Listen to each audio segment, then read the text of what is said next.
Hello friends, Rajahmundry trip వెళ్ళామండి. అక్కడ గోదావరిలో స్నానం చేయకుండా ఉండలేము కదా. రాజమండ్రి వెళ్ళిన తర్వాత ఇలా గోదావరిలో స్నానం చేసి చూడండి, మా వారు సూర్య నమస్కారాలు చేసుకుంటున్నారు. తర్వాత బ్రిడ్జి వ్యూ చూడండి ఎంత బాగుందో. బ్రిడ్జి మీద చిన్నగా ట్రైన్ కూడా వెళ్తుంది.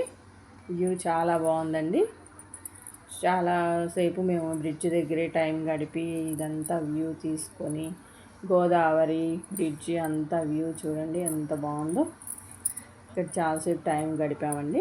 స్నానాలు అయిన తర్వాత రాజమండ్రిలో కొత్తగా ఉజ్జయిని మహాకాళేశ్వర్ టెంపుల్ అని నిర్మించారంటండి. ఒక 4-5 ఇయర్స్ అవుతుందో, 2-3 ఇయర్స్ అవుతుందో అంతే అనుకుంటా. మనం ఉజ్జయిని దాకా వెళ్ళలేము కాబట్టి ఈ టెంపుల్ చూద్దామని చెప్పి ఇక్కడికి బయలుదేరి వెళ్ళాము. కానీ ఎంత బాగుందంటే టెంపుల్ చాలా చాలా బాగుందండి.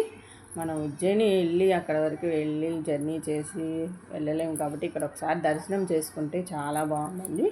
ఇక్కడ కూడా 4 ద్వారాలు 4 నందులతో నిర్మించారు. చాలా బాగుందండి మహాకాళేశ్వర్ టెంపుల్. మహాకాళేశ్వరికి హారతి జరుగుతుంది. ఈ హారతిని చూసుకున్నాము. హారతి అయిపోయిన తర్వాత ఇంకా టెంపుల్లో ఏమేమి విగ్రహాలు ఏమేమి ఉన్నాయో అన్నీ కూడా విజిట్ చేసాము. చాలా పెద్ద టెంపుల్ అండి. వ్యూ బాగుంది. ఇంకా ఈ టెంపుల్ ప్రాముఖ్యత ఏంటంటే మనకి శ్మశానంలో బూడిద తీసుకొచ్చి అభిషేకం చేస్తారంటండి.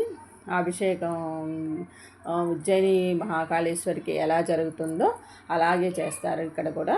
సేమ్ యాజ్ ఇట్ ఈజ్ అలాగే టెంపుల్ కూడా కట్టారండి. వ్యూ చూడండి ఎంత బాగుందో.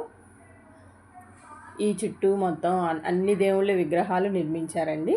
అవి కూడా చాలా బాగున్నాయి. అన్ని దేవుళ్ళ దర్శనాలు ఒకే చోట అవుతున్నాయండి. ఇదే ఆర్చ్ అండి.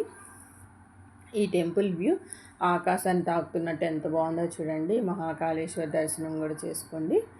మీరు కూడా రాజమండ్రి వెళ్ళినప్పుడు ఒకసారి దర్శనం చేసుకోండి. ఇంకా మేము రాజమండ్రిలో ఫంక్షన్ అని వెళ్ళాము కదా, ఆ ఫంక్షన్ కూడా మీకోసం కొన్ని క్లిప్పింగ్స్ అండి. మా మేనగోడలు వాళ్ళ పాపలండి, 2 పాపలు. పెద్ద పాప డ్యాన్స్ ప్రోగ్రామ్ ఇచ్చింది. చిన్న పాపది బర్త్డే ఫంక్షన్ అండి. ఆ ఫంక్షన్ కూడా చూసుకొని చూడండి ఎంత క్యూట్గా డ్యాన్స్ వేస్తున్నారో పిల్లలు. ఫంక్షన్ డెకరేషన్ అండి. చాలా పెద్ద హాలు, చాలా బాగా చేశారండి. చిన్న చిన్న డాల్స్ పెట్టారు, చిన్న చిన్న టెడ్డీ బేర్స్ బొమ్మలు అన్నిటితో డెకరేషన్ చేశారు. టీవీ స్క్రీన్ పెట్టారు. ఇలా ఫంక్షన్ కూడా కంప్లీట్ చేసుకుని మా రాజమండ్రి ట్రిప్ని ముగించేసాము.